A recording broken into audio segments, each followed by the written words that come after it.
Toda quinta-feira, às 20 horas, no podcast Fala Mulheres, Regiane Castro recebe mulheres empreendedoras para entrevistas dinâmicas e cheias de conteúdo. Histórias inspiradoras, dicas valiosas e muito aprendizado esperam por você. Não perca! Ao vivo no YouTube, Fala Mulheres, o espaço onde a voz das mulheres empreendedoras ganha destaque. Esperamos por você.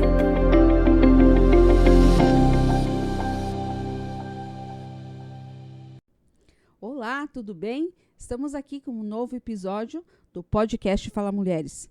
Hoje, nesse episódio, nós temos duas convidadas que vamos tratar sobre temas que é de todo interesse, como todos os nossos episódios que acontecem toda semana. Hoje nós vamos falar Covid. Já vai fazer 5 anos da pandemia Covid-19. E nada mais e nada menos, as nossas convidadas hoje é a Roberta. Olá, Roberta, seja bem-vinda. Olá, Regi, obrigada pelo convite, né? Pela gente poder estar aqui relembrando algumas coisas não tão boas, outras memórias legais da pandemia, né? Tudo que ela trouxe pra gente. Olá, Priscila, tudo bem? Oi, Regi, tudo bem? Oi, Roberta, é um prazer estar aqui com vocês hoje e poder conversar um pouquinho sobre esse tema. Então, eu agradeço desde já a disponibilidade de vocês estarem aqui hoje para nós falarmos desse tema que muitas vezes já caiu no esquecimento, né?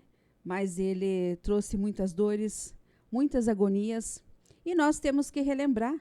E para que nós, falando sobre esse tema hoje, possamos, a você que está aí na sua casa, muitas vezes já esqueceu dessa maior pandemia do mundo que ocorreu e começa a ficar desanimado, reclama de tudo, nada tá bom. Puxãozinho de orelha, hoje vamos lá, vamos relembrar um pouco sobre essa situação. Lógico que nós estamos aqui para falar de coisas boas, né? O que a Covid-19 trouxe para cada um da Covid-19 trouxe para cada um de nós? Então, aqui para nós, no dia de hoje, para nós relembrarmos que no dia 18 de março já vai fazer 5 anos que ocorreu essa maior pandemia. Então, vamos tirar dessa pandemia algo que traga para você, para a tua vida, para que você leve, converse com teus amigos, com as tuas amigas, desse tempo, dessa pandemia aí. Brigadão por estares aqui. Vamos lá conhecer um pouquinho da Roberta. Ela que é fisioterapeuta. Conta para nós, Roberta, se você é de Laranjeiras, aonde que você atua. Conta um pouco da tua família para nós, Roberta. Tá bem. Então, eu sou fisioterapeuta, como você já mencionou, né? Sou de Laranjeiras, nascida e criada aqui. A família do meu pai é daqui, a minha mãe também, né? Foi uma das pioneiras aí na área de enfermagem de Laranjeiras. E na época da pandemia, eu encontrava-se em Campo Grande. Foi a época que eu me mudei, casei, fui embora para lá. Meu marido pertencia à cidade, né? E a gente buscou uma oportunidade em crescer estudando no mestrado e no doutorado. Então, a gente acabou se mudando para lá. Mas, quando começou a pandemia, inclusive, meu pai estava comigo em Campo Grande, passando as férias lá. E era só um lockdown, e a gente foi segurando ele, porque minha mãe também era linha de frente, né? Na pandemia aqui em Laranjeiras. E quando a gente resolveu trazer ele de novo, que já tinha dado 3 meses, ele foi um dos primeiros infectados aqui na cidade, né? Então, com isso, eu acabei me mudando temporariamente de Campo Grande para cá. Foi aonde começou os atendimentos na área de fisioterapia respiratória, né? Meu pai foi um dos primeiros pacientes da UTI.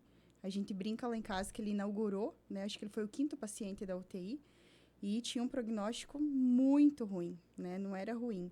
Eu lembro que na época fazia-se um isolamento, acho que de 14, 15 dias, né? Quando estava acabando o isolamento da minha mãe, no 12º, 13º dia, meu pai positivou. Aí rodou tudo de novo o isolamento. Então, foram dias bem complicados e foi aí que eu caí de gaiata no atendimento. Eu já atuava em Campo Grande, eu tinha uma empresa de atendimento domiciliar, mas eu tinha optado, né, desde que fui mãe pela 2ª vez, em não atuar mais em âmbito hospitalar, pelo risco que o hospital traz em si, né, pela rotina exaustiva. Então, o nosso combinado era só eu ter a empresa do atendimento domiciliar, que era voltada para idoso, até surgir a pandemia, que daí eu acabei retornando temporariamente aqui para Laranjeiras, mas eu sou daqui de Laranjeiras mesmo. Que bom. Vamos lá, Pri, conta, quem não conhece a Pri também, né?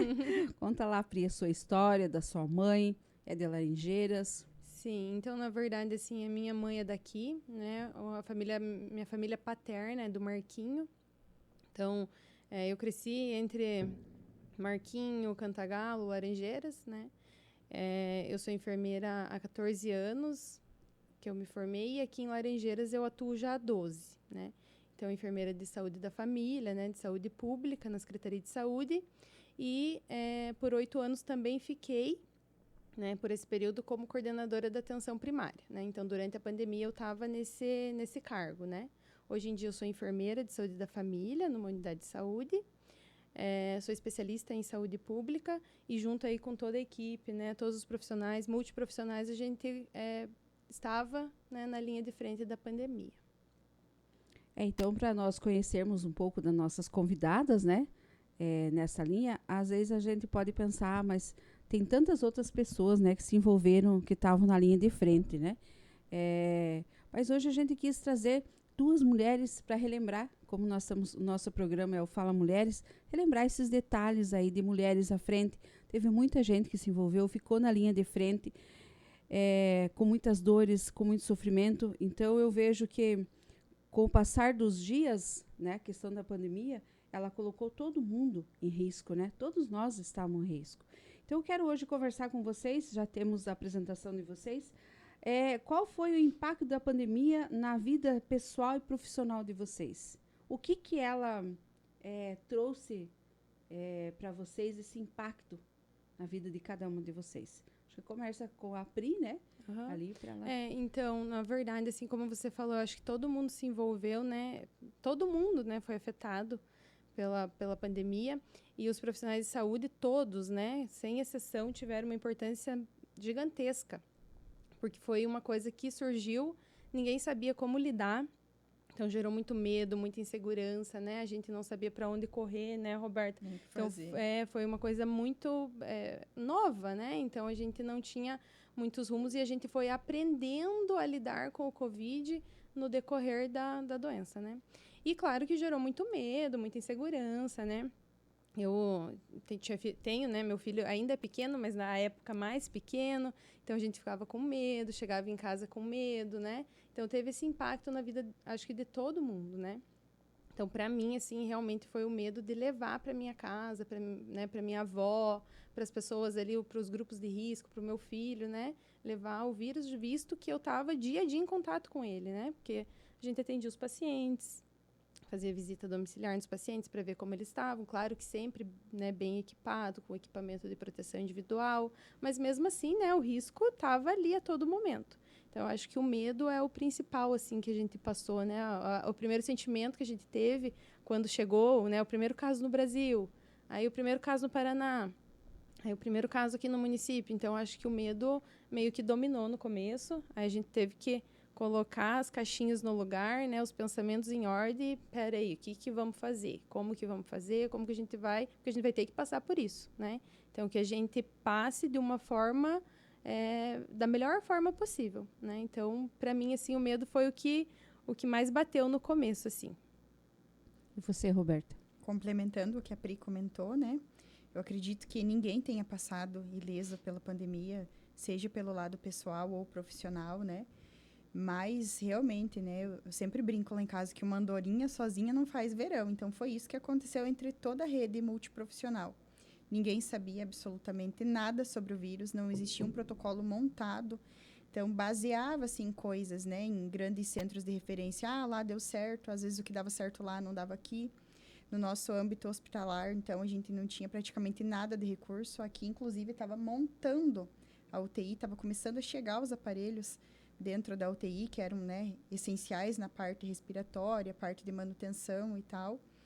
E, então, eu vejo, assim, que foi realmente, assim, de tirar o couro de todo mundo, porque quando a gente trabalha no hospital, em alguma coisa assim, a gente tem uma escala de plantão. Então, a gente sabe o horário que entra e o horário que sai. Na pandemia, não existia isso. Tinha horário para entrar, mas nunca tinha horário para sair. Então, eu tinha, na época, uma filha de 1 ano e 2 meses. Eu ficava dias sem vê-la, né? Na época, eu morei 15 dias aqui, 15 dias em Campo Grande durante 1 ano e meio, assim. Então, era uma loucura. corria com o babá, corria com meu marido. A minha mãe trabalhava, ficava com elas. Mas eu lembro, assim, de uma semana que eu fiquei a semana inteira a fio, sem ver ela. Porque quando eu chegava, normalmente era já altas horas da madrugada, né? Ela já estava dormindo. Então, eu acredito que realmente a gente deva ter perdido uma parte muito importante na nossa vida pessoal, né? Em compensação, a nossa vida profissional, ela ganhou um start para quem estava na linha de frente disso, né? Eu sempre falo, a bagagem que a gente adquiriu no Covid, pós-graduação, mestrado, doutorado, nenhum vai ter a capacidade de ser tão somatória como foi. Mas, em contrapartida, a gente, né, se abdicou de N coisas que tempo nenhum vai acabar trazendo de volta, né? Então, o que eu tive, assim, de base na minha vida pessoal, principalmente com o Covid, foi a qualidade do tempo, o valor que o tempo tem, né? Antes a gente pensava assim, eu realmente era uma pessoa que era muito presa a bens materiais e dinheiro. E de frente à pandemia, eu vi que eu poderia ter um saldo milionário na minha conta, que ele não ia ser mais nada, porque nós não tínhamos algo para comprar que resolvesse o problema, né?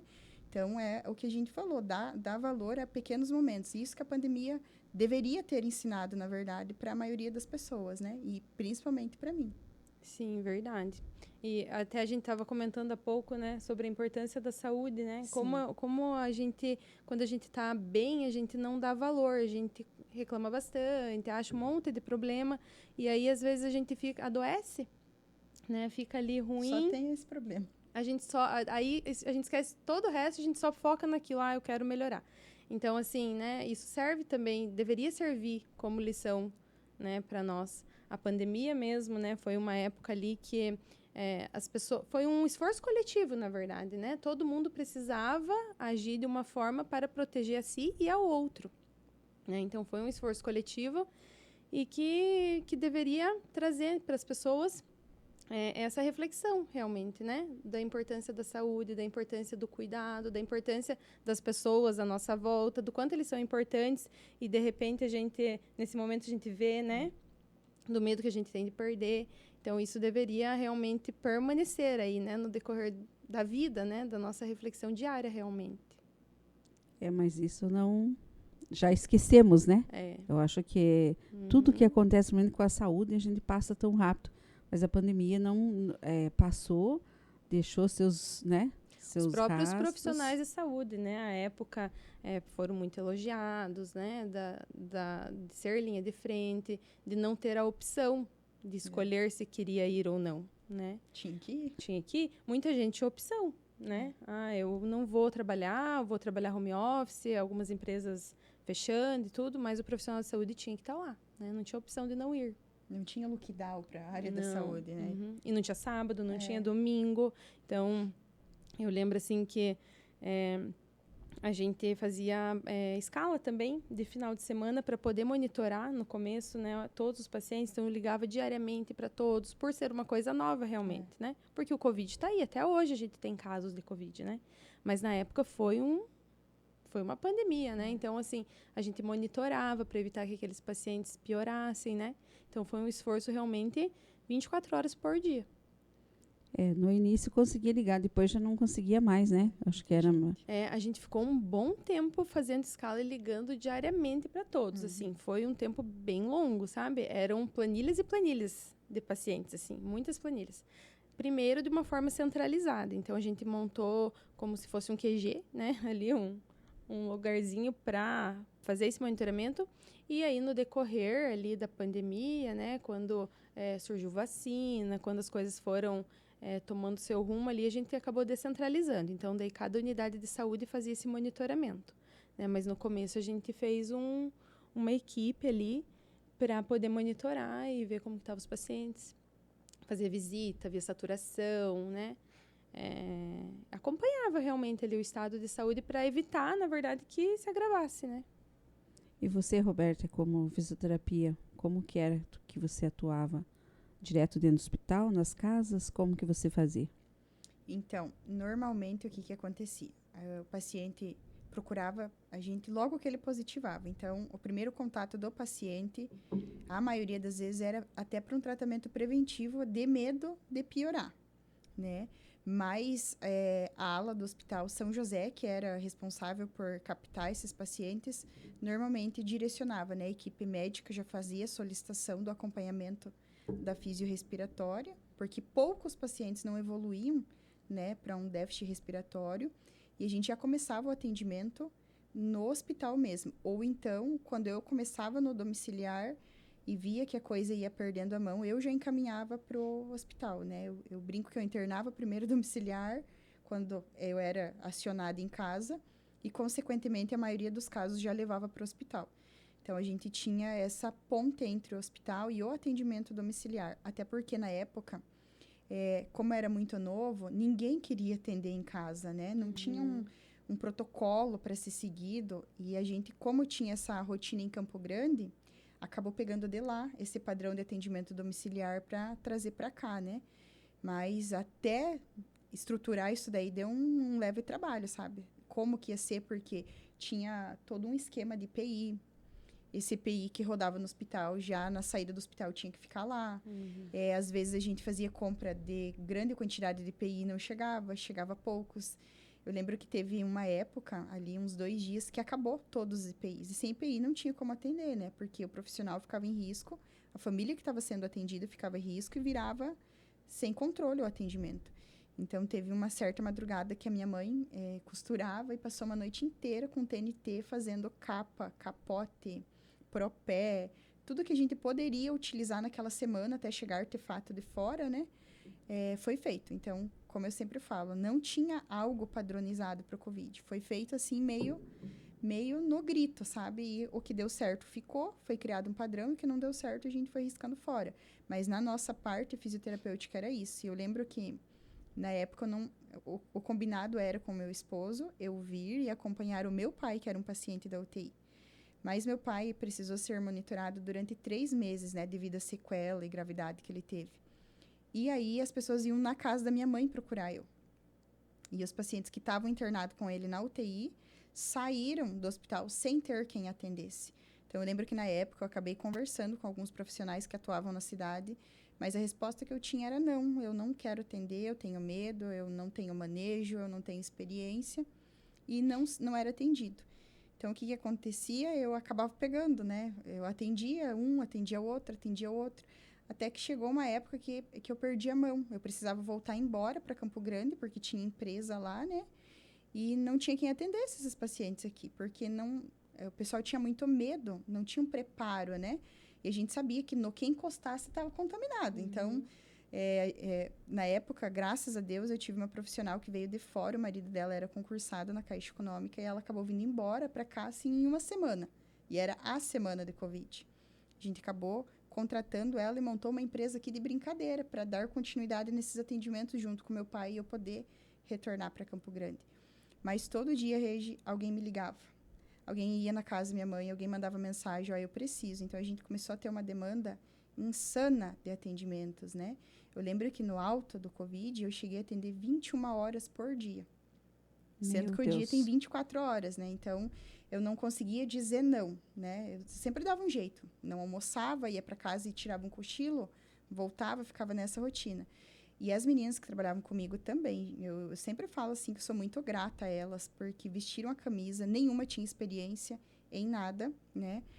Tirando essa que tinha residência hospitalar, o resto era recém-formada, não sabia fazer uma ausculta no pulmão. Às vezes eu atendia por telefone, por videochamada com elas, e elas não sabiam me dizer como que era a ausculta do pulmão. Então, eu falo que a melhor graduação da vida de um profissional de saúde foi a pandemia mesmo.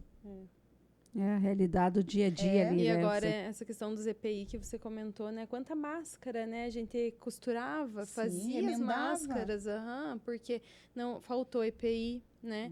O que tinha era superfaturado pelas empresas, então, normalmente a luva... Se não me engano, chegou a R$200 uma caixa. Sim. Soro, máscara, então, era artigo de luxo, assim. Então, né, a lei da oferta e procura, realmente. Sim. Muita gente usando e as empresas superfaturaram os EPIs. Então, a gente tinha muita dificuldade. Inclusive, até a gente tinha os macacão, né? Então, toda aquela proteção, a proteção facial, óculos, a máscara N95, enfim, tudo para tirar com todo esse cuidado que a Roberta comentou. pra gente não se contaminar, né? Porque o vírus estava ali, né? A gente estava andando com ele para cima e para baixo. Mas essa questão do EPI foi outro desafio que a pandemia trouxe, porque não tinha. Não tinha. Tinha um protocolo, né, pelo Ministério da Saúde, mas era quase impossível cumprir ele, porque não tinha de onde tirar recurso, né? Na nossa parte da respiratória, exigia um filtro bacteriano para colocar no circuito de cada paciente. Porque além do Covid, nós tínhamos outros tipos de bactéria e vírus circulando. Então, cada paciente precisava no seu circuito, né, dentro da UTI, no hospital ou domiciliar, enfim, desse pequeno filtro. E ele era exportado da China, na época. China e Canadá eram uma potência que forneciam para nós no Brasil. Então, você imagine o preço, um negocinho que custava R$4 foi para 100.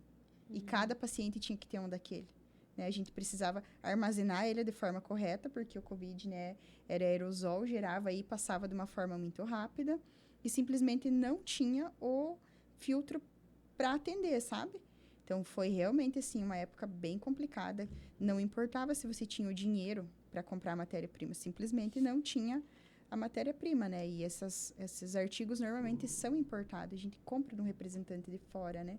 Então, foi época. E daí, como que você explica para uma pessoa que está precisando do atendimento que você não pode atender porque não tem, né, o IPI correto, ou o filtro para isolar ele? Ninguém entendia isso, né? Eu lembro que, na época, o primeiro não que eu disse era que realmente eu não tinha filtro. E, na época, a gente fazia umas loucuras, assim. Às vezes, Campo Grande, eu estava atendendo e Campo Grande ligava que a unidade que distribuía lá tinha conseguido 10 filtros, né? Um valor absurdo. O que eu fazia? Comprava esses filtros do jeito que dava e vinha de ônibus até chegar na rodoviária aqui de Laranjeiras e poder ser entregue. Mas até essa baliza, né, chegar aqui, pelo menos 1 dia e meio demorava. E nesse dia eu disse o primeiro não, que eu não conseguiria atender porque não tinha de onde eu tirar o filtro, não tinha de onde nem emprestar esse filtro, estava tudo contado, né? E a pessoa disse para mim que eu tinha virado uma estrela. E naquele dia eu não tinha almoçado, estava com o pé cheio de calo, sabe? Nossa, eu me senti porque eu gostaria de estar atendendo e não tinha o recurso para atender. E eu fui tentar explicar isso para a pessoa e a pessoa, não, sabe, não teve nenhum incômodo de escutar a minha resposta.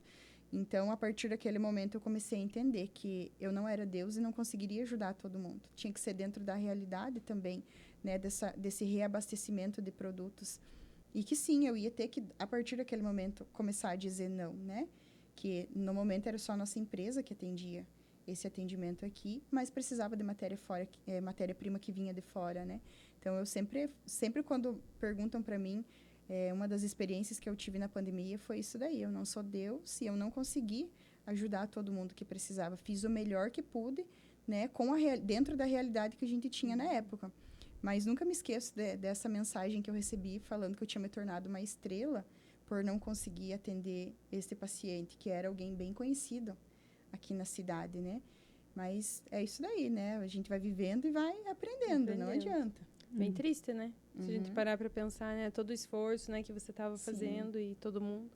Mas é como eu comentei, né? A época todo mundo era herói e tal, aí passa um pouquinho, né? O primeiro não, que de repente não é por não querer, mas é por não poder, né? A gente acaba, né, saindo um pouquinho de...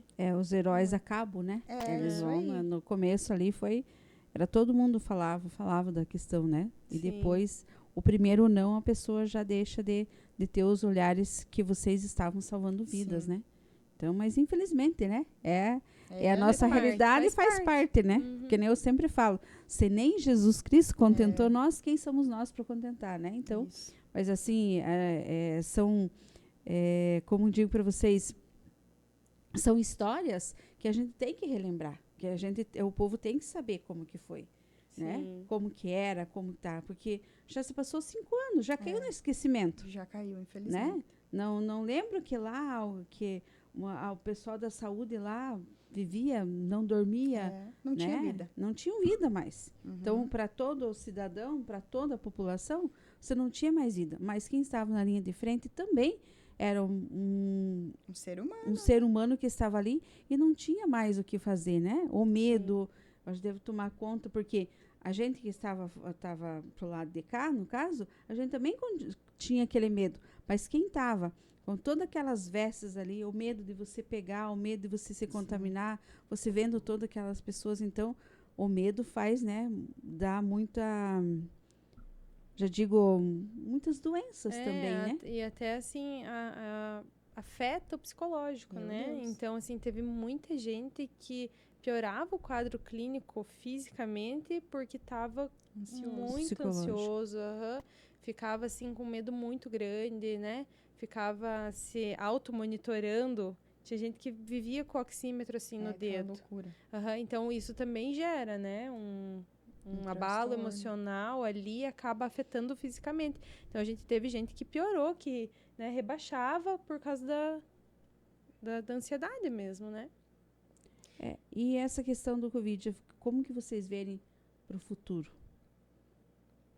Eu penso que assim, penso que o Covid ele seja como o H1N1, né? Que teve lá em 2009, se eu não me engano, né? Mais Foi. ou menos isso. E o Covid ele tá aí, né? Então, como eu até comentei no início lá, a gente tem casos de Covid, né? A gente realiza testes rápidos. Na unidade de saúde que eu tô, quase que diariamente tem alguém sintomático que a gente precisa fazer um teste, né? Para investigar. Aí, de repente, dá positivo, de repente não. Mas ele tá aí, né? E a gente vai conviver para sempre com o Covid, assim como a gente convive com o H1N1, né? E com os diversos milhões de Tipos de vírus, vírus. né? Assim, esses exemplos, porque eles geraram, né?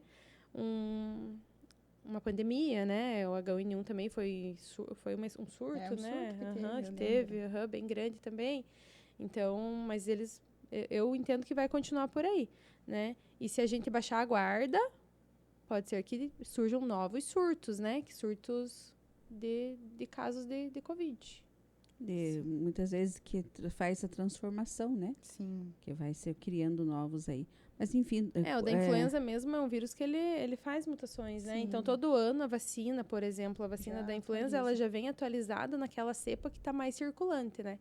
Então, por isso da importância da vacina, né? A gente fala, por exemplo, da influenza. Todo ano? Sim, todo ano.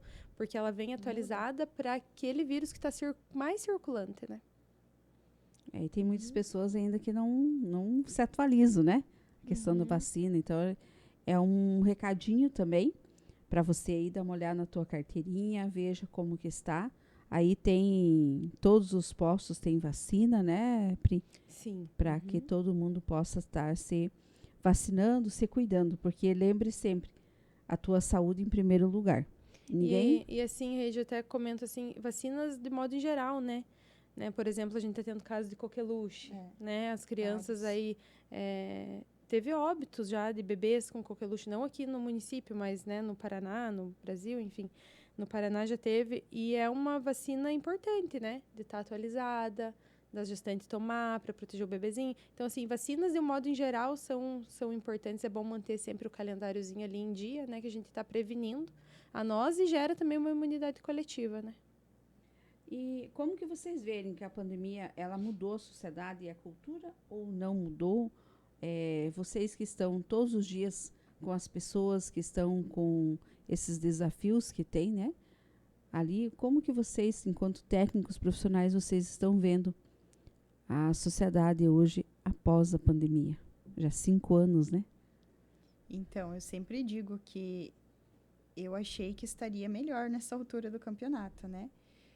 A gente teve várias alterações desde a parte mental, cognitiva, psicológica, né? Eu que trabalho com a parte clínica, vejo muitas sequelas que o Covid trouxe e a gente só está sabendo dessas sequelas agora, né? Um tempo depois. Tudo que a gente trabalhou de sequela no começo, na primeira cepa do Covid-19, hoje já não é mais base, né? Hoje o mercado de trabalho já desenvolve cursos mais específicos, aparelhos, né, e recursos mais específicos, de acordo com a variante de cepa que está acontecendo, né? Então, assim, eu sempre falo, clinicamente, as sequelas estão vindo agora. Agora que é a época de estudo, coletar dado, realizar avaliação para a gente poder ter uma evidência científica, né, plausível, fidedigna, lá de 5 anos atrás. Na parte emocional, eu digo, foi uma revanche que teve na época do Covid, né? Então, as pessoas aprenderam o valor da família, o valor do momento, né? de estarem todos reunidos junto, de poder tomar um chimarrão, que era um hábito, né, na vida do paranaense aí, que simplesmente foi abolido na época. Aquele toque por limpeza, por chegar do mercado com as compras, já higienizar, né, já correr. Uma coisa que a gente deveria ter mantido mais tempo, né? Porque assim a gente corta a proliferação de vírus, de bactéria, mas que hoje, assim, na prática, eu vejo que não acontece mais. O uso do álcool, né? Isso, exatamente. O uso do álcool foi assim, nossa, também não tinha mais para comprar uma época o álcool, né? Hoje em dia, as pessoas acabaram esquecendo, né? E olha a importância do uso do álcool em gel na mão, né? Porque tudo que a gente toca, e, enfim, é uma transmissão a todo momento de vírus e bactérias, né? E o álcool foi uma coisa também que eu percebo, assim, que já esqueceram. Já esqueceram. Uhum. Poucas pessoas usam. Bem poucas. E não podia, né? Tem que ser... Uhum. Era um hábito que deveria ter permanecido, né? Se a gente for pensar em relação à saúde, né? De modo geral, é um hábito que deveria ter permanecido. Eu lembro que eu atendo muito também fisioterapia respiratória pediátrica. As crianças que nasceram na época da pandemia, sempre que elas adentravam dentro do consultório, elas já vinham com a mãozinha, que era para passar álcool. Assim, criança de 1 ano e meio, nessa faixa etária para frente. Então, a criança, a gente tinha um padrão de esticar a mãozinha para passar o álcool. Hoje, a gente já vê muito pouco disso, né? Não tem mais essa cultura, já... A gente brinca, o Covid já desapareceu, né? E todos os outros vírus junto também, porque não tem mais essa higienização, esse cuidado, né? Eu lembro que no mercado a gente ficava com medo de tocar na coisa, só pegava o que ia comprar, né? Sim. Hoje não, hoje tu pega o pacote ali, o rótulo, devolve ali, né? Que bom que as coisas voltaram. As frutas, né? Olha. Pega ali, justamente, né? Mete a mão na uva, tira a uva, come, guarda ali de novo, né? Verdade. Então, a importância da gente manter as coisas higienizadas de forma que deveria ter sido sempre, né? Não só na pandemia, mas que pelo jeito a coisa já foi caindo no esquecimento. Outra coisa também gostaria que vocês falassem, que a gente já ouviu de pessoas que vocês atenderam, né? Que vocês iam na casa, que vocês levavam para o hospital, porque não tinha. Não tinha, né? Gente, mas assim, você, enquanto fisioterapeuta, a gente sabe que você pegava as pessoas, apoiava no teu carro, levava para casa, acompanhava, ia lá atender, né? Isso eu ouvi relatos de pessoas que você ajudou a salvar, né? Ali que estava. Então, assim, para você, nessa tua ação que você fez ali desse momento de ver esse desespero naquela hora de você correr e fazer para você no teu psicológico, como que você ficou dessa forma? Então, eu sempre falo assim que Deus é maravilhoso, né? Na pandemia, nem doente a gente podia ficar, na verdade, né? Nem se dá o luxo de ficar doente. Mas eu tive um apoio psicológico, né? Uma base familiar muito grande, onde às vezes eu chegava muito cansada em casa e de madrugada, independente do horário que eu chegasse para dormir, a minha mãe sempre estava sondando e correndo na porta me encontrar. E eu falava, mãe, eu não aguento mais, eu tô cansada. Ela, aguenta, você sempre aguenta mais um pouquinho. Ela costumava dizer assim que quando a gente tá cansado, a gente ainda tem mais uma reservinha de uns 30% de energia para voltar para trás e fazer o que tinha que ser feito. Então, eu sempre falo que eu não tive nada de transtorno psicológico na época, porque eu tinha uma base familiar muito forte, né? A minha mãe, uma pessoa muito íntegra, sempre com pensamento positivo de que iria acabar aquilo ali, né? Ela falava, do jeito que começou vai ter que acabar, então aguenta as pontas aí. Meu esposo, que acabou na época pedindo afastamento da faculdade, onde ele trabalhava em Campo Grande, vindo para cá, e ele era pai e mãe das minhas meninas, né? E acabava dando suporte na casa dos meus pais, até que a gente retornou e se mudou de residência mesmo para cá. Então, devido à base que eu tive, eu acho que eu levei de forma muito leve. Mais tarde, depois da pandemia, eu vim desenvolver a crise de ansiedade, o que eu costumava ver no hospital, que eu pensava, não pode que está acontecendo, né? Do paciente tá tão bem e, de repente, tinha uma piora drástica ali. Na minha cabeça, era coisa da cabeça dele, que realmente era, né? Então, 2 anos depois, eu comecei a desenvolver crise de ansiedade e tive que começar a tratar, ter auxílio terapêutico, medicação, para tentar entender o que tinha acontecido. Mas eu acredito que, na época, eu não me permiti enxergar aquilo, né? Eu comentei hoje na clínica que essa semana eu assisti um vídeo que me chamou muita atenção. Era de uma paciente minha e começava assim, o início do vídeo. Algumas pessoas se vão e outras renascem. E era de uma paciente que eu tinha atendido no âmbito domiciliar e hospitalar, que faleceu no hospital, inclusive, né, durante ali o processo de atendimento da físio. E meses depois, a netinha dela nascendo, né, que também nasceu super prematura e precisou ficar na UTI com aquele risco de vida de meses. E aí, a segunda parte do vídeo era a netinha, que foi minha paciente até esses meses atrás. E aquilo me chamou a atenção que durante a noite eu não conseguia dormir, sabe? Lembrando, né, que algumas pessoas, a gente sempre comenta que morreram de forma natural, leve, tiveram um discernimento de entender aquilo. E outras nem sempre foi assim. Às vezes a gente pegava um médico plantonista que não sabia entubar, que não sabia conduzir, que simplesmente queria terminar aquele processo rápido. Então, algumas coisas foram traumáticas. A gente não pode camuflar, botar uma maquiagem e falar que tudo foi bonito. Não foi bonito, né? Teve muita cena de terror aí no meio do filme, até a capa e o enredo sair legal. Mas essa foi uma paciente que me chamou muito, muito a atenção, né? Que foi meio que um processo de ansiedade dela com a inexperiência da equipe médica que estava conduzindo a coisa ali, sabe? Então, é algo que a gente busca hoje entender, trabalhar psicologicamente, né? Mas que essas sequelas vão ser agora a longo prazo, né? Crise de ansiedade, síndrome do pânico, processo de insônia, N doenças a gente vai começar a tratar depois disso, porque só quem viveu aquilo ali sabe. As pessoas hoje escutam e acham que não foi nada, né?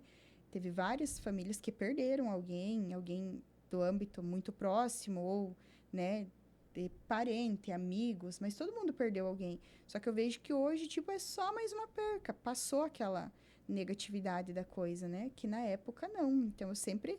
Não é que a gente relembre a pandemia, mas eu gosto bastante de frisar as coisas que aconteceram para a gente poder tirar uma lição disso também. É verdade, né? Sim. É. E, na verdade, muita gente ficou, né, Roberta, com essa sequela emocional, Sim, né? principalmente. Com essa ansiedade, com esse medo, realmente, né? E como a Roberta comentou ali, praticamente todo mundo, se não alguém da família, alguém Muito próximo. Um amigo, É. né? Um conhecido. O mais longe foi um conhecido. Todo mundo conhece alguém que foi a óbito ali por conta do Covid, né? Então, isso gera, né? Gerou um medo quando surgiu, gerou esses traumas das percas que as pessoas tiveram, que foi de uma forma... Claro que as pessoas morrem, né? É um processo natural, a gente entende tudo isso. Mas como veio a pandemia, ela veio com muita força, né? Então, ela trouxe muito medo, as pessoas foram perdendo as pessoas foram... foi tendo óbito atrás de óbito, né? No Brasil. Não podia nem fazer velório, né? Não situações. podia fazer. Exatamente. Sumia, a pessoa sumia. Exatamente. E o velório é uma cultura de muitas pessoas, né? De Então, se velar, de se despedir. despedir, as pessoas não puderam fazer isso. Então, isso gerou, assim, muita gente essa questão da ansiedade, do trauma, que ficou com esse peso realmente emocional, né? Aí no decorrer, e que sofre até hoje, né? Com esses danos aí que a pandemia trouxe. Trouxe muitos traumas, né?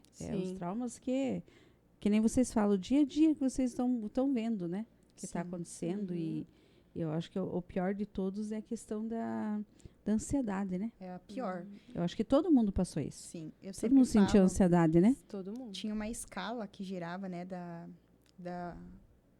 do portal lá da saúde, das principais características que iam desenvolver, o paciente ia desenvolver depois do Covid. E a ansiedade, no começo da pandemia, era lá número 10. Quando começou a rodar a pandemia ali, que deu 2, 3 meses, a ansiedade foi para top 1. Toda a parte musculoesquelética, né, padrão, doenças, abaixou e a ansiedade veio para cima. E ela nunca mais saiu do topo da lista. Então, em qualquer avaliação que você for fazer, né, do paciente com Covid, a primeira escala é a ansiedade. Nunca mais saiu dali. Saiu do top 1. E o estresse também, né? Sim. Acho que o estresse também, ele tomou conta, né? Além da ansiedade, o porque estresse. foram situações atípicas, né? Então, foi comércio fechando, algumas pessoas tendo que ficar só em casa, as crianças não foram para aula por um longo período. Então, tudo isso gerou estresse, né? Pensa todo mundo em casa, né? Pai e mãe em casa, os filhos em casa. Então, vai... Fora da rotina. Fora da rotina, né? Foi assim... a gente parando para pensar hoje, né? O que Sim. nós vivemos no tempo da pandemia, parece que não é verdade, né? Não, parece que foi Como inventado. que a gente conseguiu superar isso, né? Uhum. Da gente estar aqui. Porque muitas pessoas não conseguiram, né? Então, hoje convive com a dor dessa falta das pessoas, não poder ter feito velório, não Sim. conseguiram se despedir. Então, a gente tem bastante. Aqui na Nigéria nós tivemos 105, né, casos, 102 casos de pessoas Óbitos? que há óbito, né? Até 2023, 118. 118, Ano passado teve 2. né? É porque ainda continua, né? As pessoas ainda Sim. entrando em Com óbito por causa 120, disso. se eu não me engano, no total, mais ou menos. Alguma coisa assim. É, por aí. Eu parei de contar. Daí até uma mas altura. gira em torno, é isso, mais ou menos. Né? Mais de 7.700 casos, né? É. Até 2023. O ano passado, daí já não sei. Eu também não acompanhei mais. Aham, mas fechou 2023 com o boletim 7.730 e poucos casos. Imagina. Então, como o Covid fez todo esse, falam, um estrago, né? Na vida do ser humano, né? Ele veio. Então, assim, a gente pensa também que muitas vezes a questão da pandemia era... Todo mundo usou máscara, todo mundo ficou igual, né? Para todo mundo ficar igual, olhar para outro teu irmão, só ficamos os olhos para você poder olhar para o teu irmão e não poder nem estender a mão, não poder abraçar, não poder sorrir, né? Então, ela vem para demonstrar também para nós que nós temos que continuar olhando para os nossos irmãos, hoje podendo abraçar, podendo sorrir para os nossos irmãos. E levando a vida, levando em frente, e que assim, nós não sabemos o que vai ser o dia de amanhã, se nós vamos estar preparados para o que vai acontecer amanhã. Não, nós não sabemos. Nós precisamos entender de que nós tem que buscar sempre, a olhar sempre com o coração. É isso que eu sempre falo para todos, né? Olhar sempre com o coração. Quero conhecer um pouco mais da Roberta. Nós falamos aqui que ela é fisioterapeuta, mas ela tem uma clínica aqui na Nigeiras, né? Quero que você conte o que você tem na tua clínica, Roberta. Quais os equipamentos? O que você atende na tua clínica hoje, né? Se alguém tiver algum problema de saúde, qual que é os atendimentos que você faz hoje na tua clínica, Roberta? Então, o nosso foco é, né, a parte respiratória. Tudo que tem de recurso hoje no mercado, a gente tem ali, tanto para avaliar quanto para treinar, né?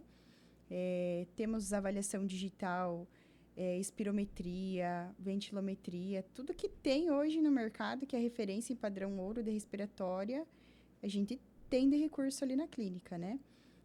Alta performance hoje, graças a Deus, a gente trata, né, as sequelas ainda pertinentes do Covid, mas também trata pessoas que buscam de forma preventiva, né?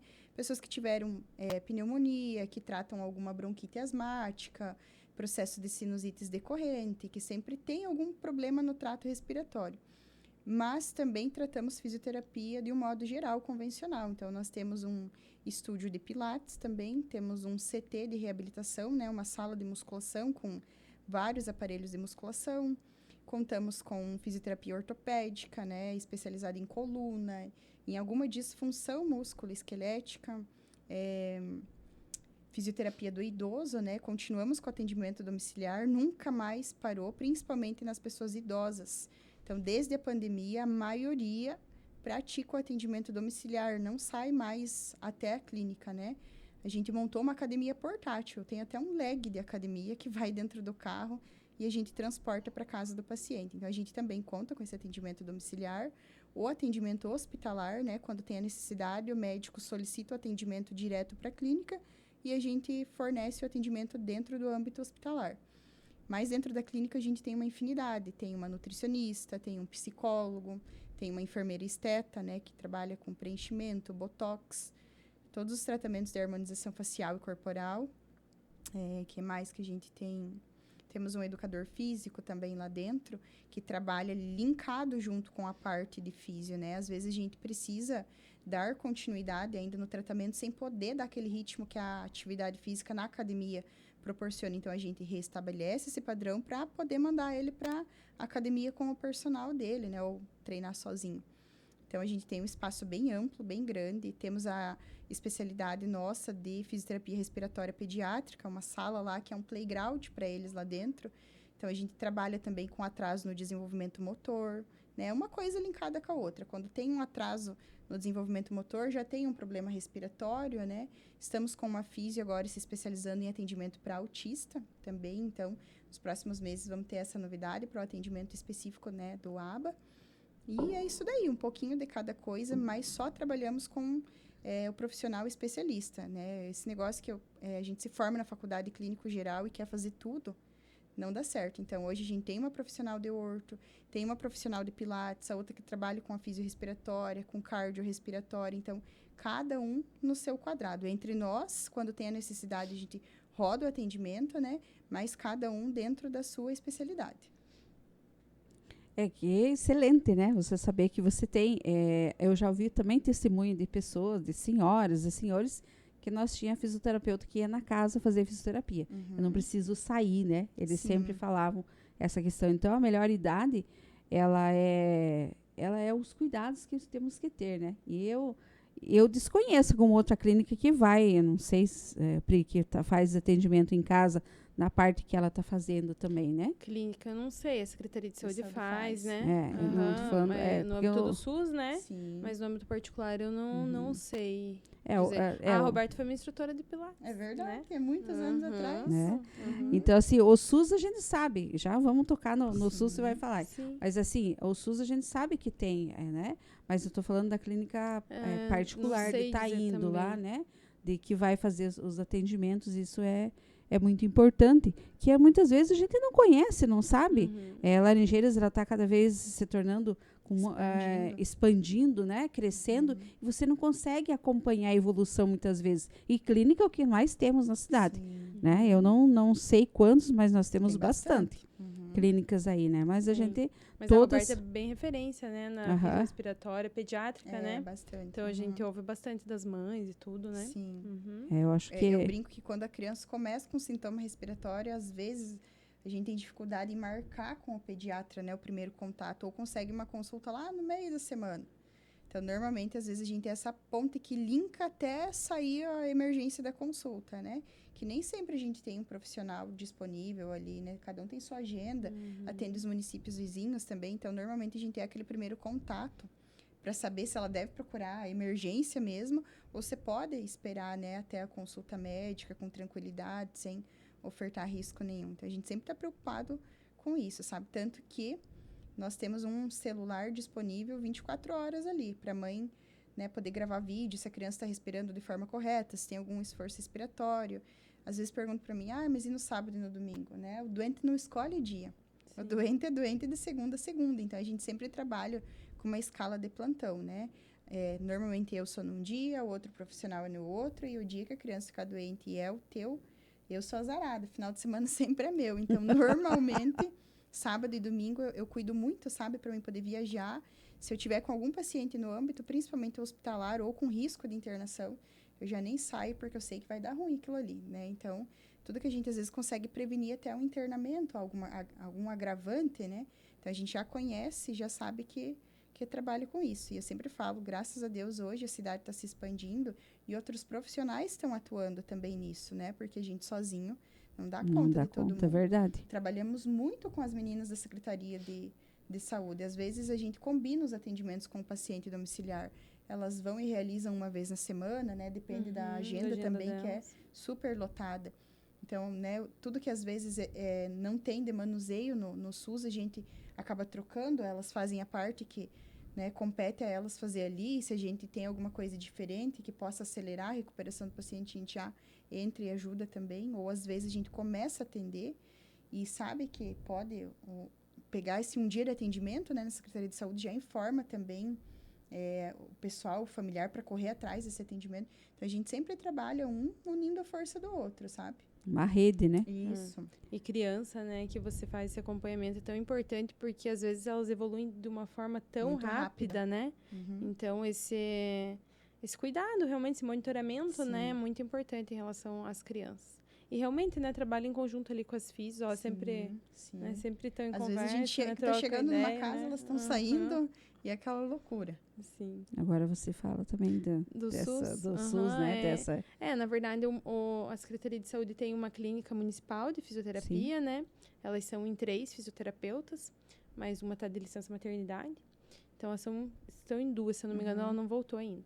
E aí, as meninas se revezam, então, para o atendimento tanto na clínica quanto os atendimentos domiciliares. Então, como a Roberta falou, de repente, elas não conseguem ir com tanta frequência, né? Isso. Ao domicílio, então elas acabam indo, fazendo aquele atendimento, fazendo orientações também para os familiares, né? Porque elas têm tanto a demanda da clínica e dos domicílios. E é do município inteiro, Em geral, né? Então, são bastante... A demanda é alta, realmente, né? Mas, na medida do possível, elas estão sempre ali. A gente, né, se conversa, passa, ó, tem um paciente tal, precisa da avaliação da fisio em casa. Elas vão, avaliam. Ou não, esse paciente pode ir para a clínica e vai para a clínica. Não é só a clínica a municipal, né? Se for necessário também, lá na Secretaria de Saúde, tem outra clínica credenciada também, que faz o atendimento, né, pelo SUS. Então, vai de acordo ali com o horário do paciente, ele vê, né, com a agenda das físios, das clínicas, mas tem esse tratamento pelo SUS, né, também. Outro detalhe também que eu gostaria de perguntar para vocês duas, a questão que é a falta de profissional, né? Nós estamos com uma defasagem muito grande de profissionais, isso a nível nacional, né? A gente não tem médicos, não temos... Mas esse não é um problema de Laranjeiras, né? Não. Vocês que estão todo dia em contato né, com a população e em rede que vocês trabalham, né? Como que vocês verem essa... Por que falta esses profissionais? Eu penso que... O que me parece, assim, mas isso é bem empírico mesmo, é da minha cabeça. Que parece que quanto mais os especialistas eles estão procurando os centros maiores, né? Com mais recursos. Então, eu vejo até a questão dos pediatras mesmo, né? A gente tem 3 aqui na cidade, excelentes pediatras, né? Todos os 3. 2 dos 3 são concursados na Secretaria de Saúde, né? Por uma carga horária, acho que de 12 horas, se eu não me engano. Então, assim, e mesmo assim, não dá. A demanda no SUS é a demanda no particular deles, que muitas vezes você demora mais para conseguir a consulta no particular do que no SUS. Próprio posto. Então, assim, eu acho que me parece que é isso. Sempre buscando um centro maior, de repente com mais recurso, né? Que tenham, especialmente os pediatras, uma UTI NEO, uma UTI pediátrica, né? Possa acelerar o tratamento. Exatamente. Pode ser um dos fatos, né? E a tabela SUS também, que na verdade ela é defasada há muitos anos, né? Então, assim, os médicos às vezes, não só os médicos, né? Mas todo o procedimento realizado no SUS, ele tem um custo, eles pagam muito pouco, digamos assim, de uma forma genérica, né? Então, essa tabela deveria ser atualizada, né? Mas isso são políticas públicas, né? A nível de união, né? Então, não a gente só faz um comentário pela questão que nós estamos falando, né? Dessa demanda que nós temos aí e que eu vejo assim que o que nós temos na nossa cidade, eles são muito importantes, são ótimos, né? Sim, como você falou sobre o pediatra, são ótimos, né? Eu quero, como nós estamos falando para as mulheres, para homens também, eu quero que vocês falem um pouquinho da saúde da mulher, né? Como que vocês atendem lá na clínica e você também, a experiência que você tem, né? Já começando a falar para elas o que elas têm que se cuidarem melhor, de que forma, sabe? Assim, bem rapidinho de cada uma aí para essa mensagem para nós falarmos para nossas que estão nos assistindo aí, as nossas mulheres e homens também, para que cuide das mulheres que nós precisamos, né? Sim. Então, o que vocês oferecem, tanto, né, a parte que você atua, né? E a Roberta também lá na... Eu sempre falo de uma forma geral, assim, sabe? Sem direcionar, seja homem ou mulher, mas que a gente deve dar uma atenção extra a tudo que corresponde à nossa saúde. Às vezes você acorda cansado, né? Fadigado e deixa para outro dia e aquilo vai piorando e a saúde, ela deveria ser a nossa primeira base, né? E a gente ter o interesse de correr atrás. Eu uso um exemplo bem simples. Parece que a estética vale mais do que a saúde. Se eu estou bem vestido, com uma roupa bacana, um calçado bacana, né? Um bom aspecto no rosto, igual dizia os antigos, um viço na pele, tá tudo certo. Mas a gente esquece que a nossa casinha, né? A nossa máquina, ela é interna. Então, eu sempre, dentro da clínica, falo assim, escute o seu corpo, né? E o melhor investimento que você pode fazer é na sua saúde. Então, de nada adianta você comprar um tênis lá de uma super marca, de um super valor, sendo que esse tênis não é usado nem para praticar uma atividade física, ele fica passeando entre os cômodos da casa, né? Então, não adianta você investir em alguma coisa que tem um valor material grande, se você acaba esquecendo do seu do seu sintoma, daquilo que vem há meses, às vezes, te incomodando, de algum tipo de dor, algum tipo de desconforto. Se você não tem a capacidade de olhar, né, e correr atrás do que está direcionado de forma errada. Então, eu sempre falo, a saúde é a única coisa que a gente tem. Seja homem, seja mulher, seja criança. Então, é aquele ditado que a gente sempre escuta no Instagram. Se você pode morrer pela sua família, dar a vida pela sua família, por que não cuidar da vida para poder aproveitar a sua família, né? Aproveitar você. Então, quando você vê que tem alguma coisa desalinhada com o que você costuma conhecer do teu corpo, da tua cabeça, vai atrás. Vai que tem alguma coisinha ali fora do eixo.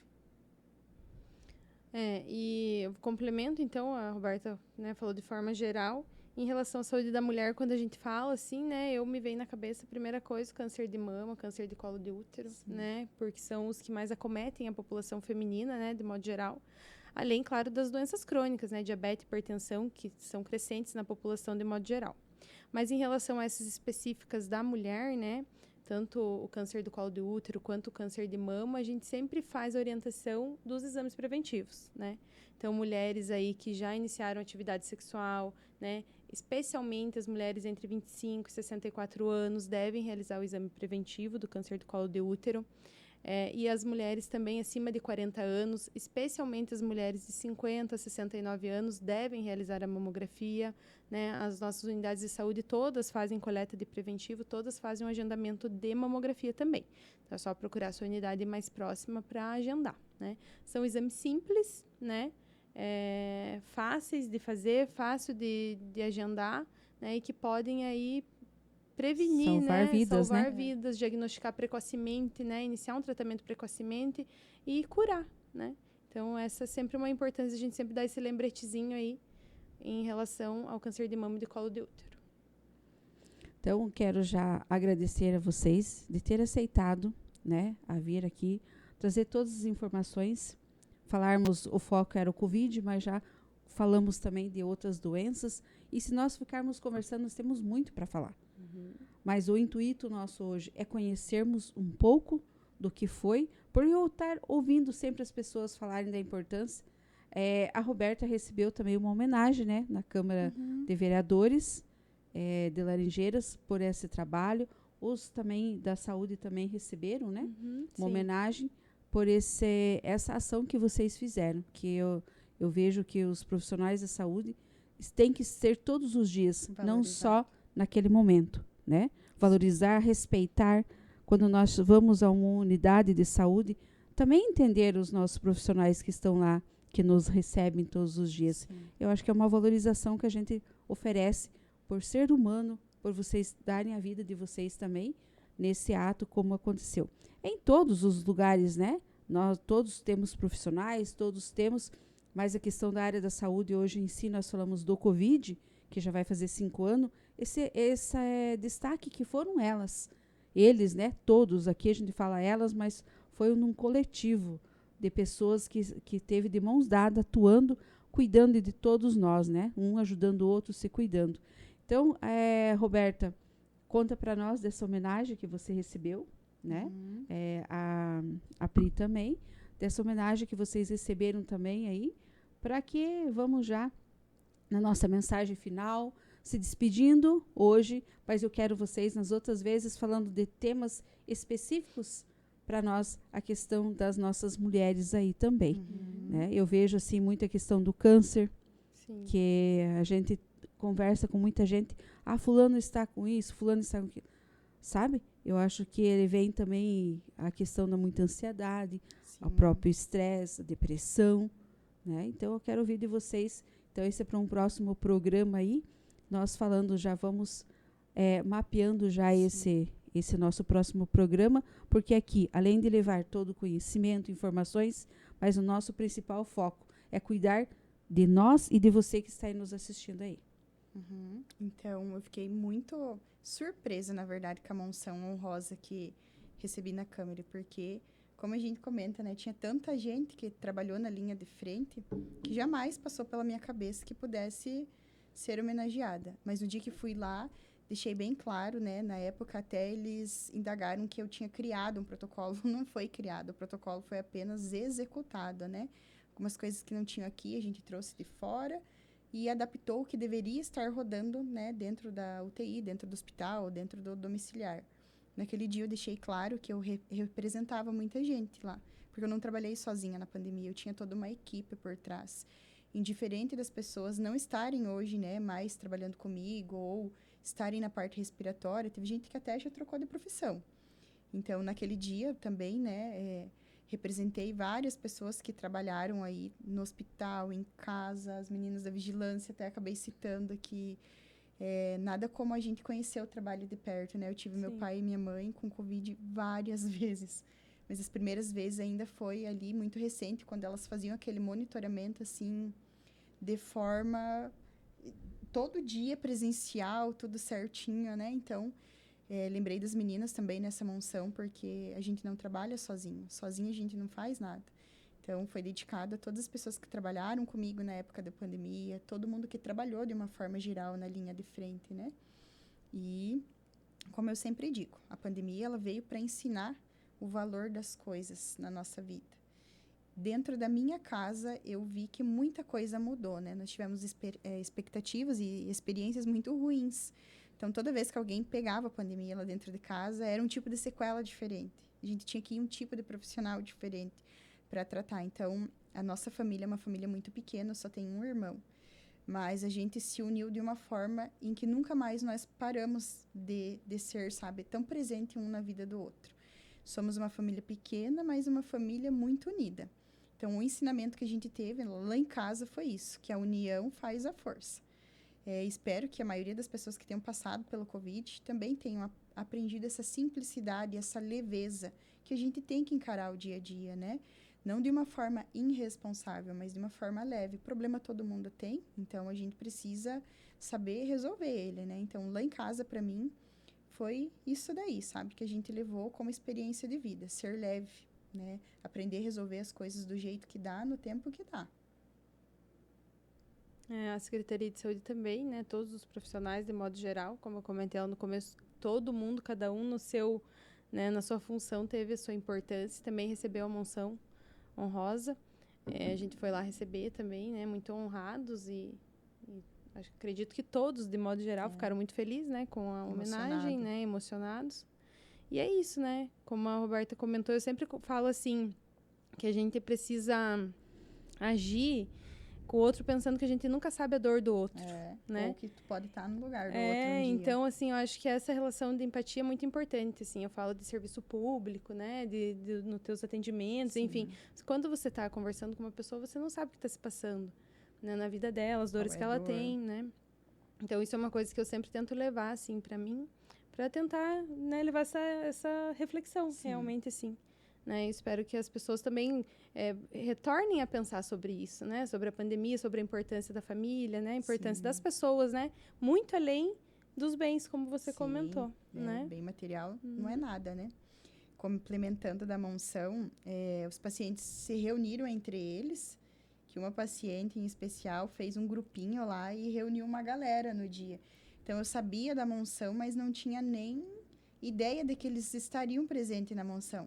Então, quando eu subi lá na frente, que eles me chamaram para fazer o discurso, eu achei que eu ia morrer do coração.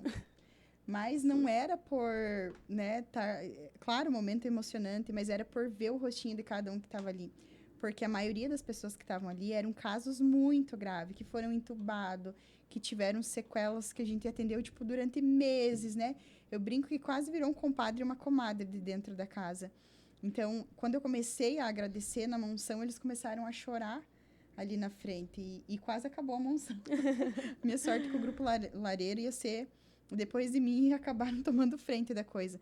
Porque foi um momento muito lindo. Nunca imaginei que eles pudessem ainda lembrar, né, de tudo que foi vivido ali na pandemia. E quando eu olhei, né, tava cada um com o seu rostinho ali, com as suas características. Foi um momento muito lindo e muito emocionante que eu vou carregar pro resto da minha vida. Eu já ia chorar também. E daí primeiro eu peguei o microfone estava desligado. E eu comecei a falar. E um deles é um senhorzinho bem de idade, ele começou a rir já na primeira cadeira. Acho que foi aquilo que quebrou o gelo. Que eu te não cortou acabar a moção morrendo de chorar. De chorar. Esse foi um momento muito bonito, assim, de muita gratidão mesmo. Que legal, parabéns, Roberta. Obrigada. Uma das tuas que estava lá, né? A Tati, dela que contou para nós sobre o que ela passou também, tudo que foi feito, que você levava na casa, que ia para o hospital, que você tornou uma pessoa da família, né? Sim. Então, assim, nesse momento de dor, sempre teve alguém que estendeu a mão. Sempre. Então, eu quero agradecer a você, Roberta, né? Por você vir aqui passar para nós todo esse trabalho que você realizou. A Pri também, que estava na linha de frente. Nós também tem a Patrícia, né? Que também ficou à linha de frente, que trabalharam junto aí. Então, mas ela não pôde participar, né? Hoje do nosso programa. Mas, assim, fica o meu agradecimento a cada uma de vocês. Que vocês, cada dia que passe, que o universo dê tudo em dobro, tudo que vocês realizam em favor da população. É isso que importa. Então, gratidão por vocês aceitarem, vir fazer essa nossa roda de conversa aqui e desejar para vocês tudo de bom. E espero vocês no próximo programa da próxima semana.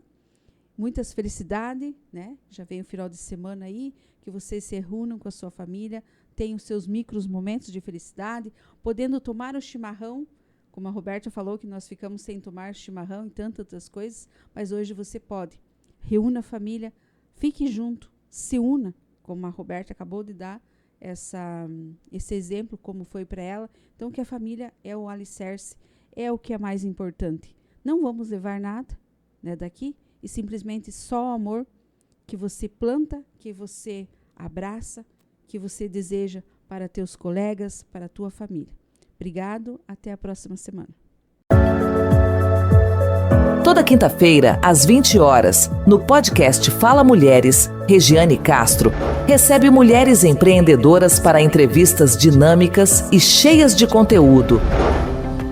Histórias inspiradoras, dicas valiosas e muito aprendizado esperam por você. Não perca! Ao vivo no YouTube, Fala Mulheres, o espaço onde a voz das mulheres empreendedoras ganha destaque. Esperamos por você.